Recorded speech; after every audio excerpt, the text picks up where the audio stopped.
Welcome back to my channel. నా channel కనుక first time చూసినట్లయితే please take a moment and subscribe my channel. ఇక్కడ వచ్చేసి మొత్తానికి ఎన్ఐటీకి గుడ్ బై చెప్పేసే డే అయితే వచ్చిందనమాట.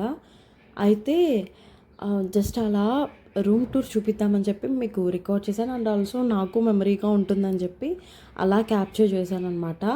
ఎప్పుడెప్పుడు వెళ్తామా అని చెప్పి 4 months నుంచి వెయిట్ చేశాను నేను. But end of the day ఎందుకో చాలా బాధ వేసింది అనమాట. 4 months నుంచి ఇక్కడే ఉన్నాము, ఫుడ్ ఉన్నా లేకపోయినా, తిన్నా లేకపోయినా, కానీ ఆ అట్మాస్ఫియర్, ఆ క్లైమేట్ అంతా చాలా బాగుండిందనమాట. సో నేనైతే చాలా చాలా మిస్ అయ్యాను అనమాట ఎన్ఐటీని. సో ఇది వచ్చేసి మా మెస్ అనమాట. ఈ మెస్లో సరిగ్గా వీడు ఫుడ్ పెట్టట్లేదు, సరిగ్గా టేస్ట్ లేదు, అది ఇది అని తిట్టుకున్న మేమే లాస్ట్కి ఎందుకో బాధ వేస్తుంది అనమాట. సో మొత్తానికి బయటకు వచ్చేసాము. ఇక్కడ నో డ్యూస్ ఫామ్ అని ఉందన్నమాట, అది ఇస్తారు వీళ్ళు. అది గీతాకి లేట్ అయింది, సో వెయిట్ చేస్తున్నాం. ఇక్కడ మా తేజ కూడా తిడుతున్నాను అనమాట, ఎందుకు ఊరికి వీడియోలు తీస్తావని. వాళ్ళకేం తెలిసిన బాధ. సో కంటెంట్ కావాలి అండ్ ఆల్సో నాకు ఇది ఒక మెమొరీ లాగా ఉండాలి కాబట్టి డెఫినెట్లీ నేను రికార్డ్ చేస్తాను. వాళ్ళు వద్దనకపోయినా ప్రతిరోజు మాకు ఇది జరిగేదే. మీరైతే ఇగ్నోర్ చేసేయండి. ఎండలు అయితే మామూలుగా లేవండి ఇక్కడ. అంటే ఈ వాయిస్ ఓవర్ ఇచ్చేటప్పుడు నేను నెల్లూరులో ఉన్నాను అనమాట. సో నెల్లూరులోనే నాకు ఎక్కువ అనిపిస్తుంది అనమాట కంపేర్డ్ టు రాజస్థాన్. అక్కడ అసలు చెమట పోయేదు, ఇక్కడైతే సో తర్వాత గంట సేపు మేము కార్లోనే వెయిట్ చేసామన్నమాట. తనకి లేట్ అయింది కదా, గీతకి నోట్ ఫామ్, సో దానికోసం ఇక్కడ అందరూ అంటే ఏదో ఒక ఫ్యామిలీ లాగా ఉన్నాం మేము. తర్వాత ఇంకా ఒక 2 days అయితే ఇంకెళ్ళిపోతాం ఇంటికి వెళ్ళిపోతాం అన్న సంతోషం ఎంతైతే ఉందో, ఇంకా మళ్ళీ కలవమేమో, మీట్ అవ్వమేమో అన్న బాధ కూడా అంతే ఉందన్నమాట. సో ఇదే మా ఎన్ఐటీ యూనివర్సిటీ.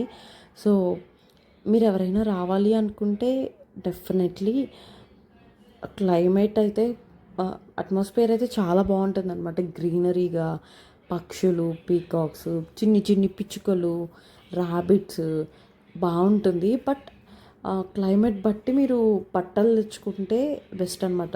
బట్టలు ఇప్పుడు వింటర్ అయితే మీకు sweaters, hoodies, gloves, socks and అలాగే పెద్ద బ్లాంకెట్లు అవి మస్ట్ అనమాట. అవి లేకపోతే మనం అక్కడ బతకలేం. నార్మల్ డేస్లో అయితే ఓకే, మీరు నార్మల్ మన దగ్గరలో ఎలా వేసుకుంటామో సౌత్ సైడ్ అలా వేసుకున్నా నో ప్రాబ్లం.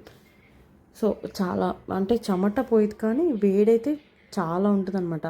7 o'clockకి కూడా ఎండగానే ఉంటుంది, అలా ఉంటుందన్నమాట క్లైమేట్. ఇక్కడైతే ఇంకా గురుగ్రామ్ దగ్గరలో ఉన్నామన్నమాట. యాక్చువల్లీ మేము 2 cars మాట్లాడుకున్నాం అనమాట. ఒక బ్యాచ్ వెళ్ళిపోయారు, అంటే లగేజ్ ఎక్కువ ఉన్నందువల్ల మేము 2 cars మాట్లాడుకోవాల్సి వచ్చింది. ఒక బ్యాచ్ అయితే వెళ్ళిపోయాం, తర్వాత మేమైతే వెళ్తున్నాం అనమాట. సో ఆ రోజు మొత్తం మేము ఫుడ్ తినలేదు, అంటే నేను పర్టికులర్గా తినలేదు, మా వాళ్ళు తిన్నారు. సో ఇంకా నేను లగేజ్ ప్యాక్ చేసుకుంటా లేట్గా లేసినందువల్ల మెస్ కూడా క్లోజ్ అయిపోయింది అనమాట. యాక్చువల్లీ ఫుల్ ఆకలి. ఆ ముందు రోజు రాత్రి కూడా నేను తినలా. సో మేమున్న తీసుకున్న రూమ్ పక్కనే అనమాట ఎయిర్పోర్ట్. సో అప్పుడే ఫ్లైట్ ల్యాండ్ అవుతుందన్నమాట. సో అసలు ముందుగానే చెప్పామన్నమాట, ఒక బ్యాచ్ వెళ్ళిపోయారు. సో మేము వచ్చే లోపల మీరు ఫుడ్ ఆర్డర్ చేసి పెట్టండి అని చెప్తే ఇంకా వాళ్ళు ఆర్డర్ చేశారనమాట. మేము తీసుకున్న రూము సాఫ్రాన్ బిర్యానీ అని ఉంటుంది, దాని దగ్గరలోనే తీసుకున్నాము. సో ఆ రోజు సాటర్డే అయినందువల్ల అమ్మాయిలందరం వెజ్ తిన్నాము, అబ్బాయిలు నాన్ వెజ్ తిన్నారనమాట. సో ఇక్కడ బిర్యానీ చాలా బాగుంటుంది. మన హైదరాబాదీ అథెంటిక్ దమ్ బిర్యానీ ఎలా ఉంటుందో సేమ్ అలానే ఉంటుంది అనమాట. కాకపోతే ప్రైస్ మనకు అక్కడ 200-300కి దొరికేది, ఇక్కడ 600 అనమాట కేజీ. బట్ ఏం చేయలేం కదా, అక్కడ డిమాండ్ అలాంటిది. ఇక్కడ ఏ స్టేట్లో ఏ బిర్యానీ అంటే మల్బార్ బిర్యానీ, హైదరాబాదీ దమ్ బిర్యానీ అలా ఉందనమాట. ఇక్కడ మా వాళ్ళని ఢిల్లీ చూపించమంటే ఆ చార్ట్ చూపించి దాంట్లో ఉన్నాయన్నీ చూసేసేయండి అన్నారు. సో ఇది వచ్చేసి చికెన్ బిర్యానీ, ఇది వాళ్ళకి. మాకు వచ్చేసి ఆ వెజ్ అనమాట, veg mixed veg Hyderabadi dum biryani ఇది. సో ఇది చాలా బాగుంది. ఇది పన్నీర్ బిర్యానీ సోగా ఉంది, మరీ అంత టేస్టీగా అయితే ఏం లేదు. ఇది వచ్చేసి మేము స్టే చేసిన రూమ్ అనమాట. రూమ్ అయితే మామూలుగా లేదు అసలు. సో ఇలాంటి ఇంటీరియర్స్ చూసినప్పుడు అంతా అనిపిస్తుంది నాకు, మన ఇల్లు కూడా ఇలా ఉంటే ఎంత బాగున్నో అని అనిపిస్తుంది. బట్ అవి హోటల్స్లోనే సాధ్యం, మనకి చేయించుకోవచ్చు. కానీ కాకపోతే మెయింటెనెన్స్ కూడా అలానే ఉంటుందన్నమాట. సో అందుకనే మనం అంతగా ప్రిఫర్ చేయము. సో మేము అప్పటికే వచ్చే లోపల 6 అయిపోయిందనమాట. ఇంకా హరీబరీగా రెడీ కూడా అవ్వలేదు, జస్ట్ వచ్చిన బట్టలతోనే లగేజ్ అక్కడ పడేసి సరోజినీ నగర్ మార్కెట్కి వెళ్ళాలని చెప్పి వెళ్ళిపోయామన్నమాట. అయితే యాక్చువల్గా అంత హరీబరీగా ఎందుకున్నామంటే మాకు టికెట్స్ అంటే వెయిటింగ్ లిస్ట్లోనే ఉన్నాయి అప్పటికి. 2 o'clockకి చార్ట్ ప్రిపేర్ అవుతుంది అనమాట. సో వెయిటింగ్ లిస్ట్లో పడిపోయింది. సార్ చూద్దాం 5:10కి అనమాట మాకు ట్రైన్, ఎర్లీ మార్నింగ్.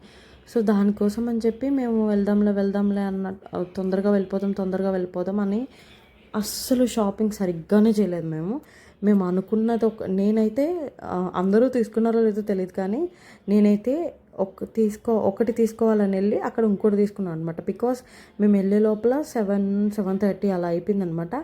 9కి క్లోజ్ అది. సో ఇంకేం చేయలేక ఏదో ఇట్లుగా చేసేసామన్నమాట షాపింగ్. ఇక్కడ ఈ రూమ్లో బెస్ట్ పార్ట్ వచ్చేసి వాష్రూమ్ అనమాట. నాకు ఎంత నచ్చిందంటే వాష్రూము. సో నాకు రూమ్ కన్నా కూడా వాష్రూమ్ ఎక్కువ నచ్చిందనమాట. ఇక్కడ వచ్చేసి ఈ మిర్రర్ దగ్గర మనం అలా ఆ సెన్సార్ దగ్గర ట్యాప్ చేస్తే ఒక 2-3 లైట్స్ వస్తాయి అన్నమాట, gold colour, white colour shade. So నేను మోస్ట్లీ రీల్స్ కూడా చేసింది ఈ మిర్రర్ దగ్గరే అనమాట. And one of the favourite part అనమాట. సో జకూజీ అంటే నేను ఇదే ఫస్ట్ టైం అనమాట, ఫస్ట్ ఎక్స్పీరియన్స్ నాకు.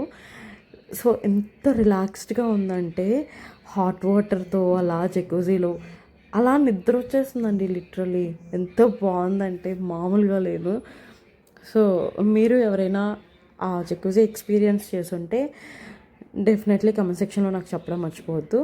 సో ఇంకా అది అయ్యాక ఇంకా స్టార్ట్ అయ్యామన్నమాట సరోజినీ నగర్ మార్కెట్. ఇంకా మా వాళ్ళందరితో వీడియో తీసుకుంటున్నాను అనమాట. సో ఇదే మన లాస్ట్ వీడియో, ఇంకా నేను తీస్తానో లేదో అంటే ఎవరింటికి వాళ్ళు వెళ్ళిపోతాం కదా అన్నట్లు అనుకున్నాము. బట్ మొత్తం బిస్కెట్ అయిందనమాట.